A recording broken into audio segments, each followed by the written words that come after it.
श्री पतंजलि महामुनये नमः।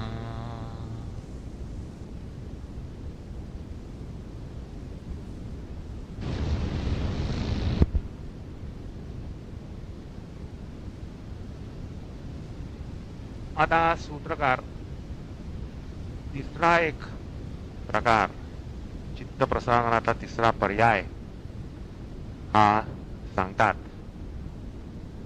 की ज्याद्वारा मनाला शांतावस्थेमध्ये, प्रसन्नावस्थेमध्ये, योगावस्थेमध्ये एक स्थिती प्राप्त होते, मनाला त्या ठिकाणी स्थैर्य प्राप्त होतं, त्या अवस्थेमध्ये मनाला स्थिरस्थावर होता येतं. अशा प्रकारचा एक उपाय सांगण्यासाठी सूत्रकार आरंभ करतात. विषयवती वा प्रवृत्ती उत्पन्ना मनसः स्थिती निबंधनी. विषयवती प्रवृत्ती असा एक प्रकार सूत्रकार सांगतात. असं आहे की आपल्याला इंद्रियांद्वारा विषयांचं ज्ञान होतं, इंद्रियांद्वारा आपल्याला विषयांचं ज्ञान होतं.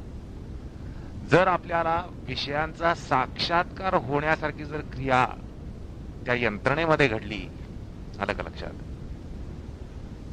विषयांचा साक्षात्कार घडवणारी प्रक्रिया जर त्या ठिकाणी घडली तर त्याला विषयवती प्रवृत्ती असं म्हटलं जातं. म्हणजे विषयांचा साक्षात्कार करवणारी जी वृत्ती ती जर उत्पन्न झाली तर मनाच्या स्थिरतेला त्या ठिकाणी हेतू उत्पन्न होतो, मनाच्या स्थिरतेला कारण निर्माण होतं, मन हे स्थिरस्थावर होतं. अशा प्रकारचा एक विलक्षण प्रकार सूत्रकार सांगतात. अर्थात विषयवती प्रवृत्ती म्हणजे शब्द, स्पर्श, रूप, रसगंध हे जे आपले विषय आहेत, या विषयांमध्ये एक साक्षात्कारी संवेदना निर्माण होणं, त्याला विषयवती प्रवृत्ती म्हणतात. अर्थात त्या ठिकाणी शब्दादी विषयांचं यथार्थ असं ज्ञान होतं. त्यामुळे मनाच्या स्थितीला निबंधन, मनाच्या स्थितीला शांतता, स्थिरता याच्यामध्ये एक अटकाव प्राप्त होतो. मन स्थिरस्थावर होतं, शांततेमध्ये स्थिरस्थावर होतं. असं आहे की विषयांचं ज्यावेळेला ज्ञान इंद्रियांना आणि चित्ताला होतं, इंद्रियांद्वारा चित्ताला होतं, त्यावेळेला मनामध्ये चंचलता निर्माण होते. आणि याचा अनुभव आपल्या सगळ्यांना आहे. विषय पाहिल्यानंतर, विषय समोर आल्या, इंद्रियांच्या पुढे विषय आल्यानंतर इंद्रियांमध्ये आणि चित्तामध्ये चंचलता निर्माण होते. याचं कारण आपल्याला केवळ विषयांचं ऐंद्रियिक ज्ञान होतं. पण असं आहे की ज्यावेळेला विषयांचा साक्षात्कार होतो, यथार्थ ज्ञान होतं, आणि त्यावेळेला यथार्थ ज्ञान झाल्यानं वैराग्याला जबरदस्त एक पाठबळ येऊन मिळतं. यथार्थ ज्ञानामध्ये, विषयांच्या यथार्थ ज्ञानामध्ये वैराग्याला बळकटी मिळते. हा भाग लक्षात घेतला पाहिजे. विषयांच्या साक्षात्कारामध्ये भोगी वृत्ती, विलासी वृत्ती ह्याला चेतना मिळत नाही. पण विषय ज्ञानामध्ये भोग प्रवृत्ती ही वाढते. विषय समोर आला की भोग प्रवृत्ती वाढण्याची दाट शक्यता असते, विलासी वृत्ती वाढण्याची दाट शक्यता असते. कारण केवळ समोर विषय आलेले असतात. भौतिक स्वरूपामध्ये, ऐंद्रिक स्वरूपामध्ये विषय पुढे आल्यानंतर आपली भोग प्रवृत्ती वाढते. पण ज्या वेळेला त्या वस्तूचा साक्षात्कार होतो, यथार्थ ज्ञान होतं, त्यावेळेला नेमकं उलट घडतं. म्हणजे समोरचा विषय तोच, पण एरवी आपल्याला त्याच्या दृश्य स्वरूपाचं ज्ञान होऊन, संवेदना होऊन आपल्यामध्ये चंचलता येते, भोग प्रवृत्ती वाढते, विषय संगता, विषय चांचल्य हे येतं, चित्त चांचल्य संभवतं. पण तोच विषय समोर आल्यानंतर जर आपल्याला विषय ज्ञान न होता विषय साक्षात्कार झाला, किंवा सोप्या शब्दात सांगायचं म्हणजे विषयाचं यथार्थ ज्ञान झालं, तर त्या ठिकाणी वैराग्याला त्या ठिकाणी जोड मिळते. वैराग्याची धारणा जास्त दृढवत होते, बलवान होते. वैराग्य का जोपासावं आणि का जोपासलं गेलं ह्याची प्रचिती त्या ठिकाणी येते, आणि त्यामुळे वैराग्य बलान्वित झाल्यानं समोर विषय आल्यानंतर मन शांत होतं. हे योगाच्या संदर्भात. विषय समोर आल्यानं आपलं मन भरकटत, हे आपल्या संदर्भात आलं का लक्षात? म्हणजे आपल्या समोर विषय आल्यावर चित्त भरकटतं, मन अस्वस्थ होतं, अशांत होतं, चंचल होतं. पण तेच विषय योगाच्या समोर गेल्यानंतर त्याला यथार्थ ज्ञान होतं आणि चित्त जास्त शांत होतं. कारण वैराग्याला त्या ठिकाणी केवळ तात्विक भूमिका नसते, तर एक अनुभवात्मक भूमिका प्राप्त होते. आणि आतापर्यंत वैराग्य का जोपासलं गेलं आणि का जोपासत आहोत ह्याची प्रचिती एक त्या ठिकाणी येते, आणि वैराग्य बळावतं. ते योगाच्या संदर्भात असं आहे. समोर, आपल्या समोर, तुमच्या आमच्या समोर बटाटा वडा आला की आपल्या तोंडाला पाणी सुटतं. तुमच्या आमच्या तोंडाला पाणी सुटतं. बटाटा वडा समोर आला, त्याचा खमंग वास, त्याचा मोहक रंग हा पाहिल्यानंतर आपल्याला तोंडाला पाणी सुटतं. पण ज्याला असं लक्षात आलंय की बाबा हा बटाटा वडा कुठल्या भटारखान्यात केला,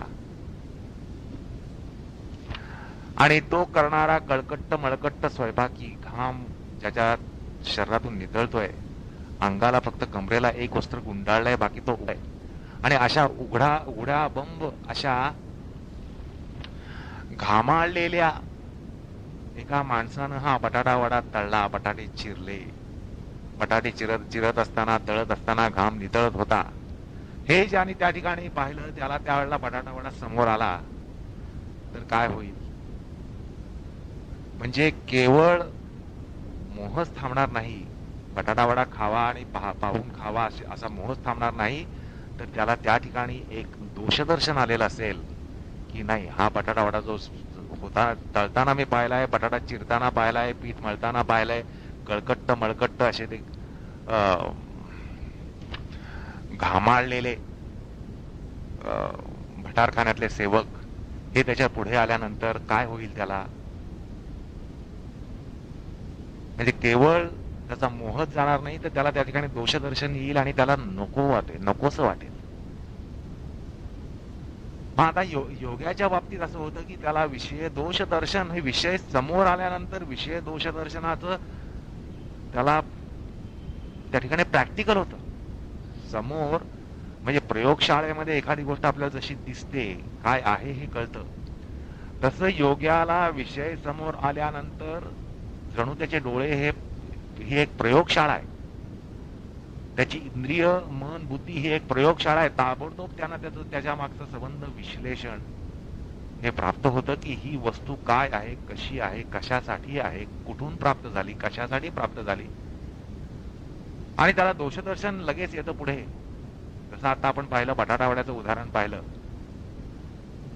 की कळकट्ट मळकट्ट असा तो तिथला कारागीर, भटारखान्यातला कारागीर, घामाळलेला कारागीर पाहिल्यानंतर काय, बटाटा वडा समोर असून त्याला काय दिसतं? त्याला तो भटारखाना दिसतो. त्यातलं ते कोंदट वातावरण,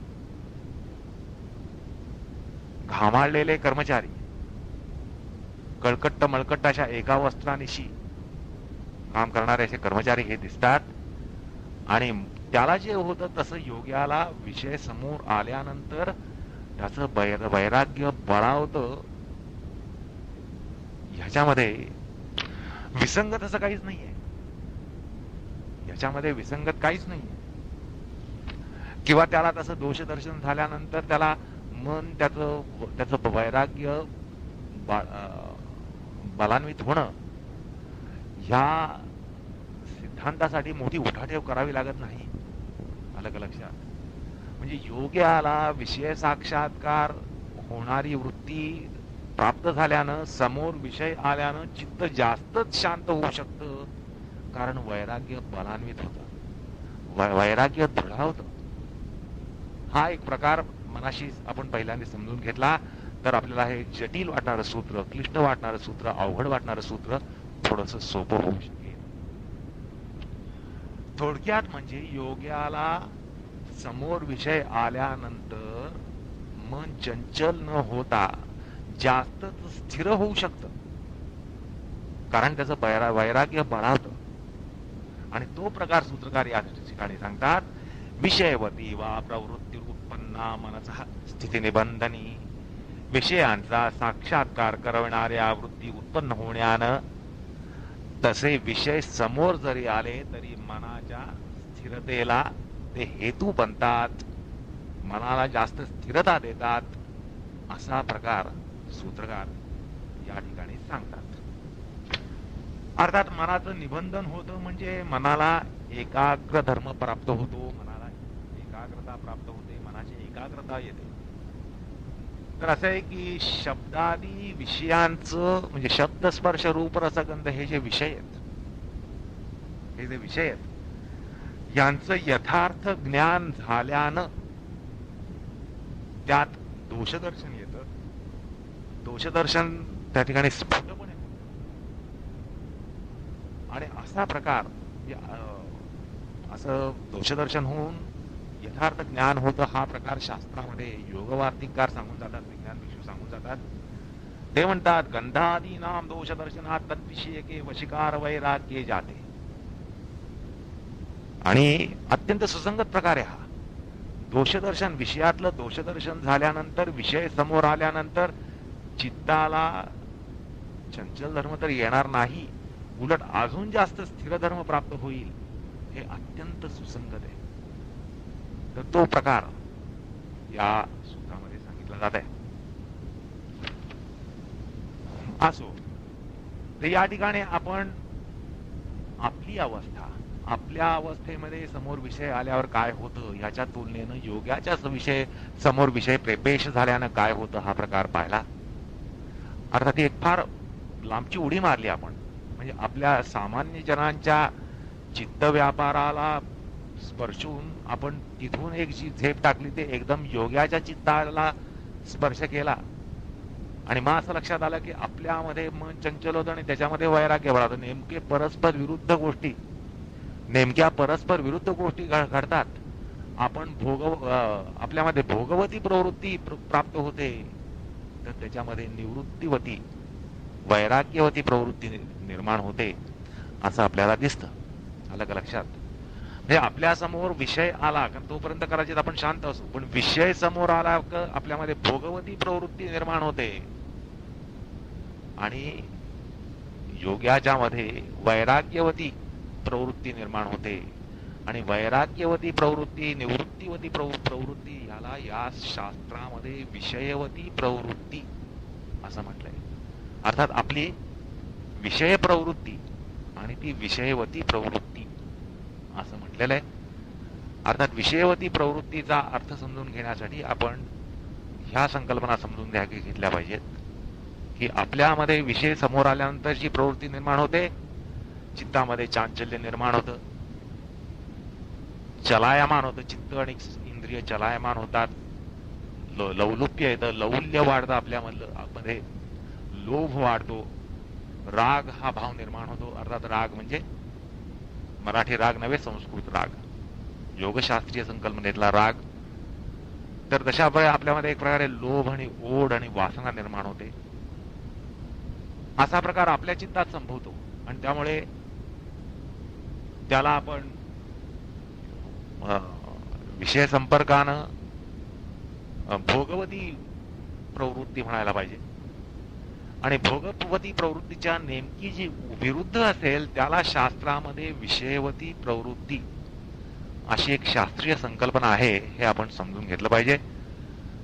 तर विषयवती ह्याचा अर्थ करताना आपण सूत्रामध्ये जर असं म्हटलं की वैराग्यवती प्रवृत्ती तरी आपल्याला सूत्राचा अर्थ लगेच कळू शकेल.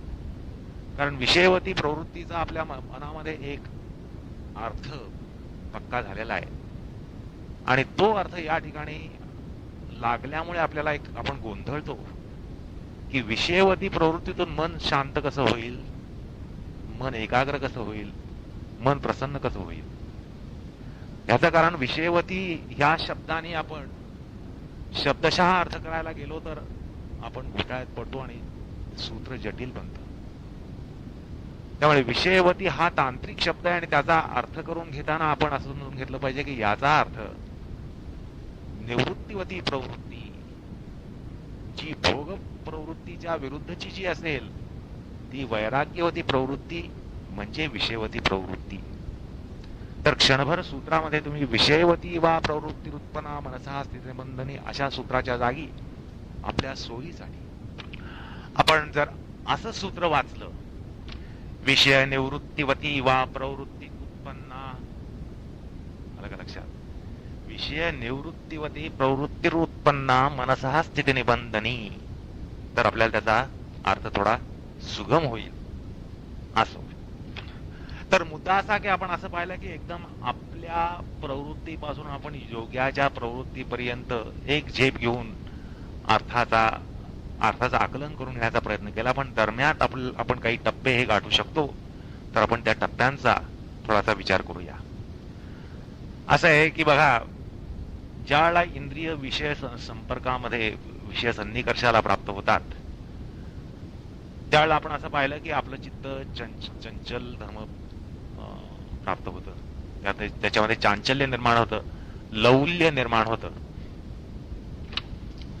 अर्थात हा एक ढोबळ नियम झाला, कारण आपल्या चित्तामध्ये कशा प्रकारची प्रवृत्ती निर्माण होईल विषय संपर्कानं हे आपल्या चित्तभूमीवर अवलंबून असतं. समजा चित्त हे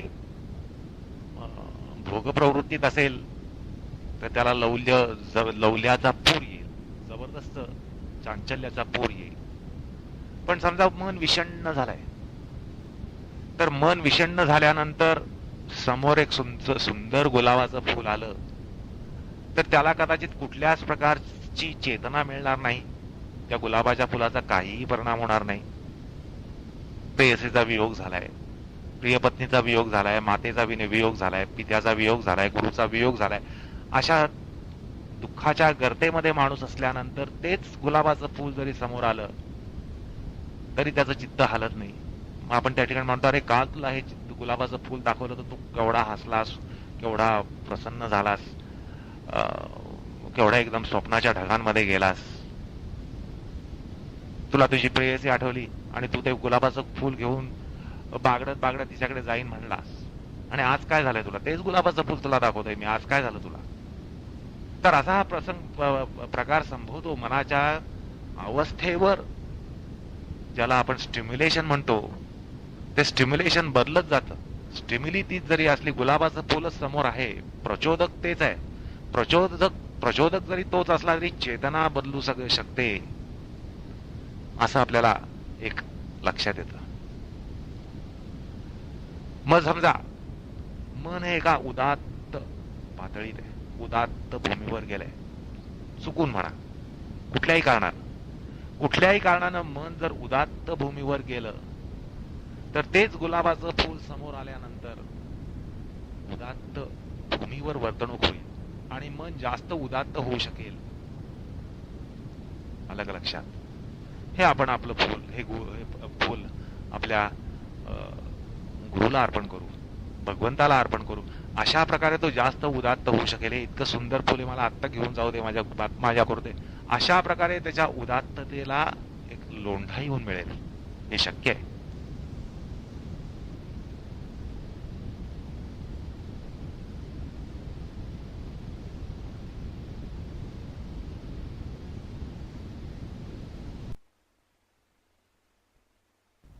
अर्थात सांगायचा मुद्दा असा की जिव्हेमध्ये हे सामर्थ्य आहे, हे आपल्या परंपरेमध्ये केव्हाच मान्य केलेलं आहे, परंपरेला कधीच समजलंय. पण आपल्या आज विज्ञाननिष्ठ बुद्धीला ती कवाडं बंद झाली आहेत. कारण आपण पारंपरिक ज्ञानाकडे एका तिरस्कार बुद्धीने बघतो. काहीतरी हा श्रद्धेचा भाग आहे असं म्हणून आपण त्या ठिकाणी कानाडोळा करतो. त्या ठिकाणी आपण विज्ञानिष्ठ बुद्धीने त्याकडे बघत नाही. पाश्चात्यांनी बघावं ह्याची आपण वाट बघत राहतो. त्यांनी बघितल्यानंतर, त्यांनी सांगितल्यानंतर आपण त्याला माना डोलावणार. अर्थात आपण स्वतः त्या ठिकाणी विज्ञाननिष्ठ बुद्धीनं बघणार नाही. ही दुर्दैवाची गोष्ट आहे. पण मुद्दा असा की जिव्हेमध्ये ज्ञानसामर्थ्य प्रचंड असतं आणि विद्येचा विलास हा जिव्हेवर असतो हे आपण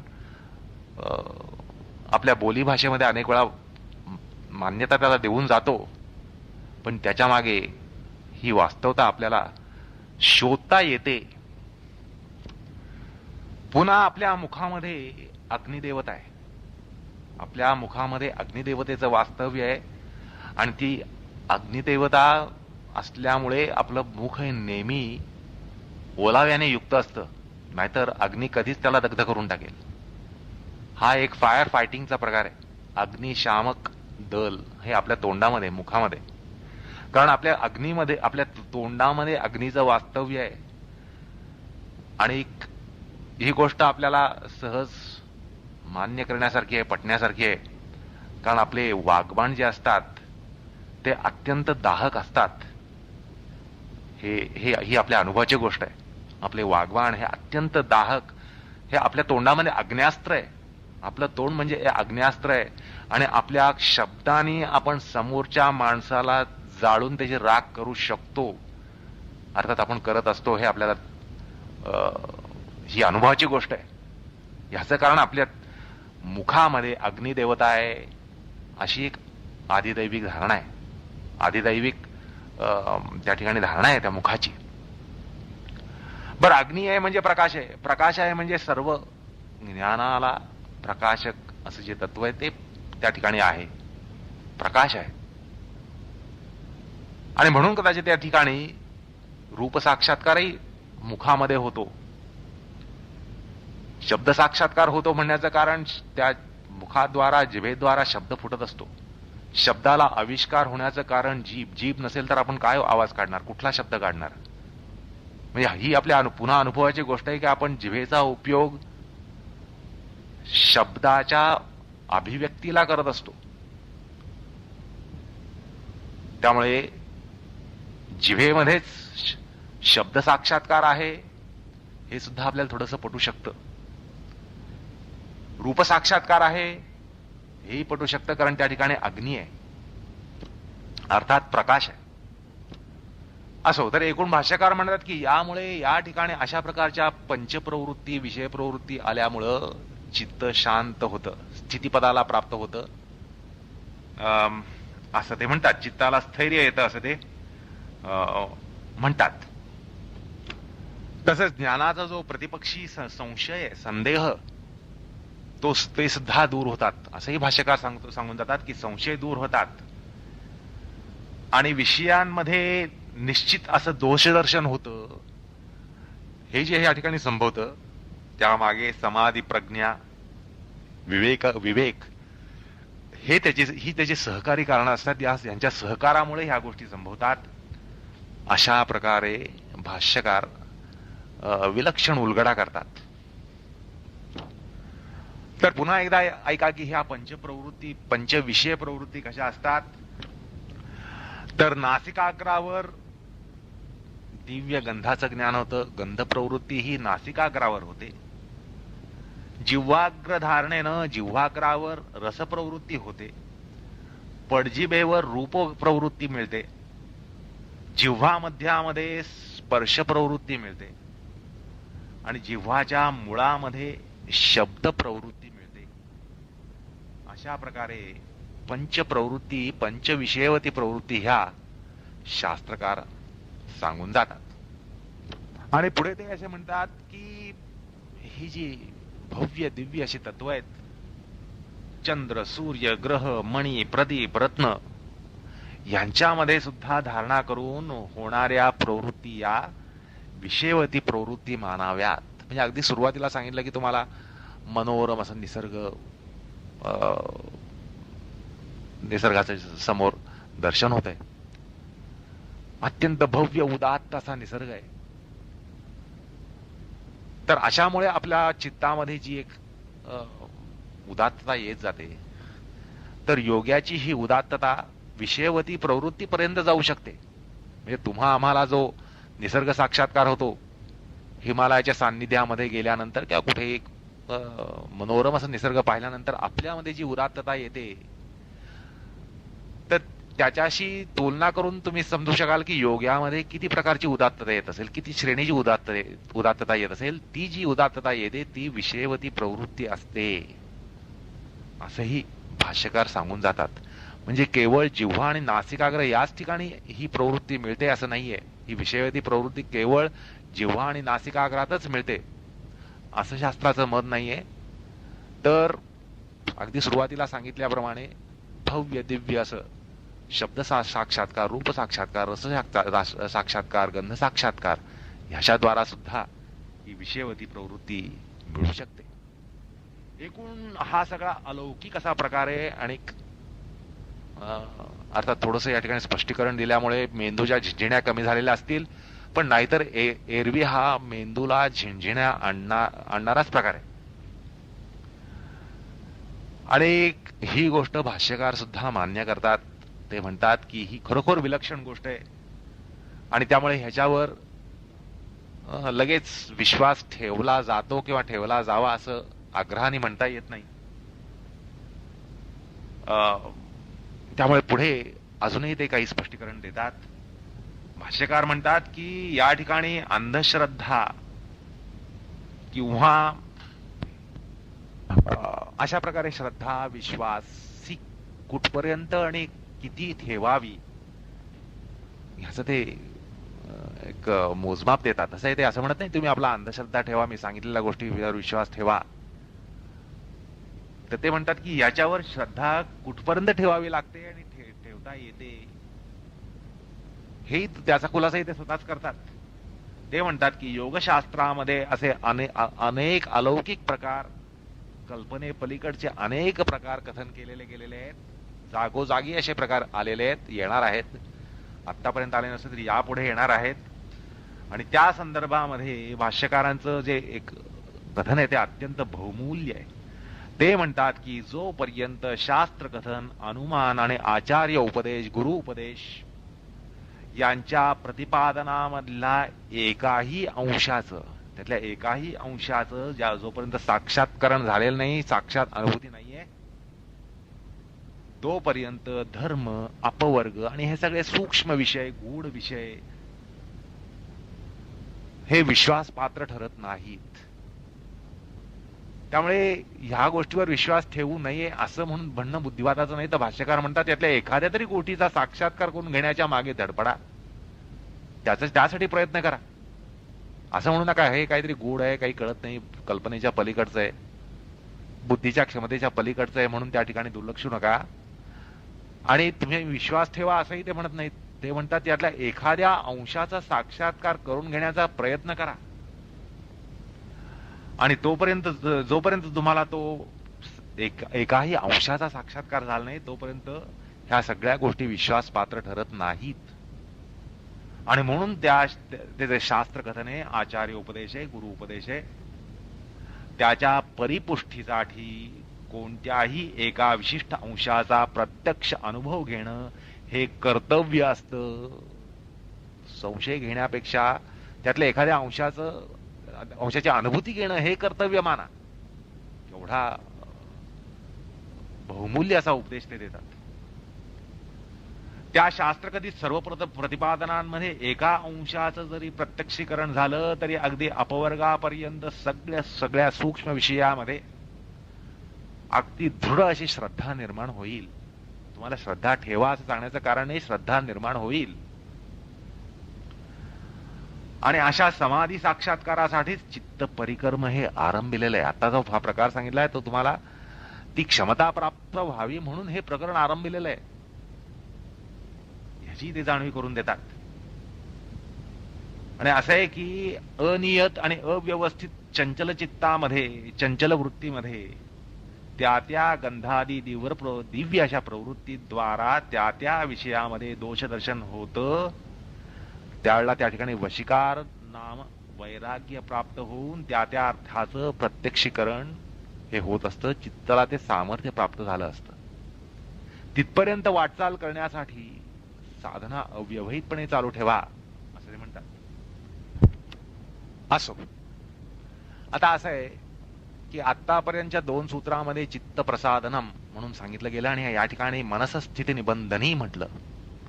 तर थोडासा तात्विक पक्ष निर्माण होतो की चित्त प्रसादन आणि मनसस्थिती निबंधनी असं सांगितल्यानं चित्त आणि मन असे तुम्ही 2 वेगवेगळे घटक सांगताय का आणि त्यांच्याबद्दल काही सांगताय का?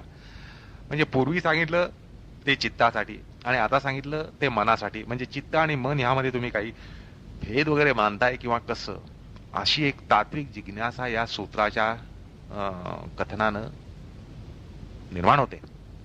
तर ती जिज्ञासा या ठिकाणी उभी करून आपण आजचं विवेचन या ठिकाणी थांबूया.